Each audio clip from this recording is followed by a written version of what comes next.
So, Eagle Marcus, is Trump just benefiting from all the legal, both civil and criminal trials against him, cases against him?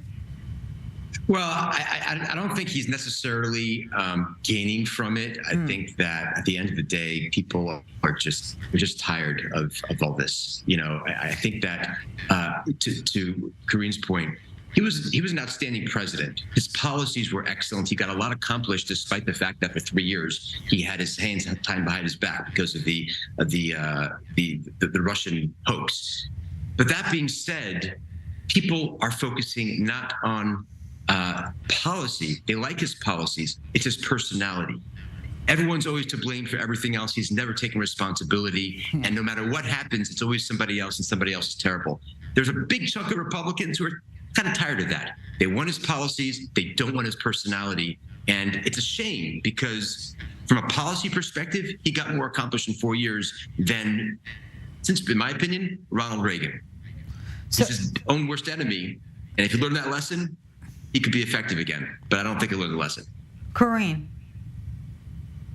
I think that you underestimate the popularity of Trump's personality, actually. And I think what made him so effective as a policy leader is that personality, that never back down, that I get my way kind of personality. It helped him. And a lot of Republicans, after years of being beat down and having these compromise establishment candidates, Trump was a refreshing break from that. And I think people still view that. And I don't think they see this as like Trump complaining about a system that is against him. I think more Americans see that the system is against him. And someone has to speak to the corruption of that system. And Donald Trump does. And we're with him on that. Kareen, why is it that 95% of Republicans aren't supporting Donald Trump, and that after being a popular president for Republicans, he's only garnering in the polls around 50%?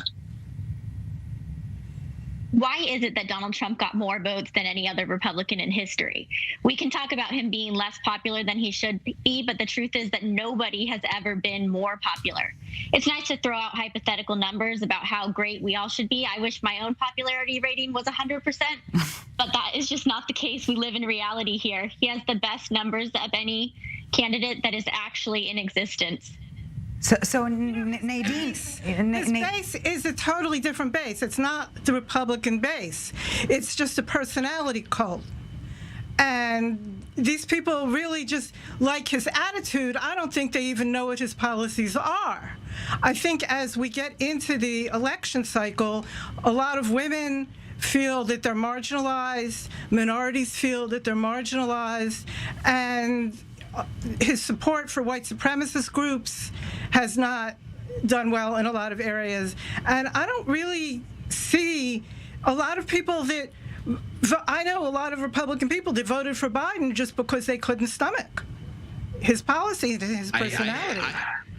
I completely agree about women feeling marginalized, but not because of Donald Trump or the Republicans, but because we're allowing people who are not women to compete in women's sports, and people not being willing and courageous enough to define what a woman is. So I don't agree with you at all about that. I do think that most of his policies are conservative, and as a conservative president, he had an outstanding track record.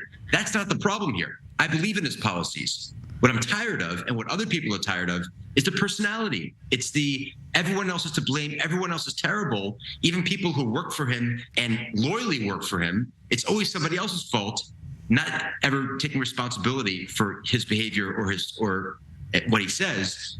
And that, I think, is why, Kareen, with all respect to you, I think that's the reason why he's not getting 95% of the Republican vote, and why there is an opening for another candidate.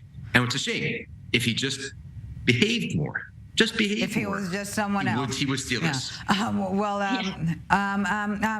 Let's talk policy because we are making this distinction between policy and personality here. Policy-wise, Trump is slamming Ron DeSantis for not being harsh enough on the abortion ban, the jewel of the crown, if you will, for Republican policy. A question being, will Trump push DeSantis further to the right, or will DeSantis, remain I wouldn't say centrist, but wouldn't go there. Corinne. It'll certainly be an interesting policy debate on abortion because the landscape has changed so much compared to any other presidential race we've ever seen. This is the first race that first presidential race that Roe v. Wade has been overturned. I happen to be 100% pro-life. I've always disagreed with Donald Trump on this. I don't believe in any exceptions. But as president, because of Donald Trump's Supreme Court appointees, as president, that decision on abortion, his opinion on abortion is no longer relevant. It's no longer a federal policy.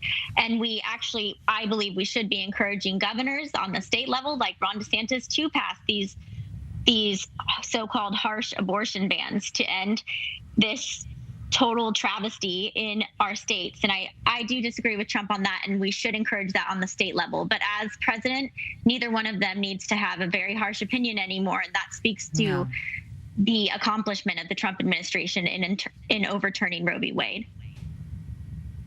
Yeah, Igor Marcus, what do you think? Will Ron DeSantis stay put?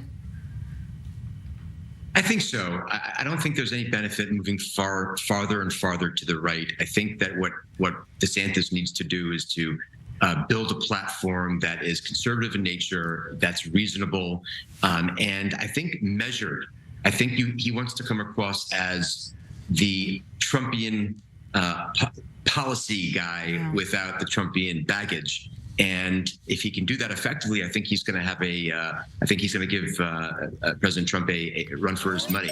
Nadine, I don't think he needs to move to the right. Yeah, Nadine, from the Democrats' perspective, who would they rather face?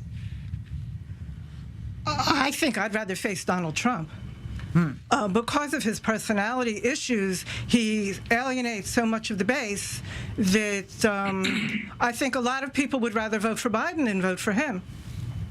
So I think from a Democratic point of view, we're better off with Donald Trump. So risking, quote unquote, from the Democrats' standpoint of having the president, you don't want for the sake of maybe having the president, you do want. Yeah, I mean, the truth is I know that Biden's popularity is down right now, but in the polls, he's still the front runner to win re-election.